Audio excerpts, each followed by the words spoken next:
As the Israeli army concentrated its attacks on the middle areas, tens of thousands of Palestinians are fleeing central Gaza to the south.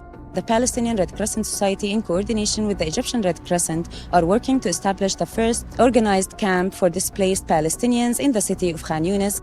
As an initial stage, they will set up 300 tents that will house the families of medical, ambulance, and relief staff of the Red Crescent. Israeli army, the IDF, continues its military operation at Gaza Strip.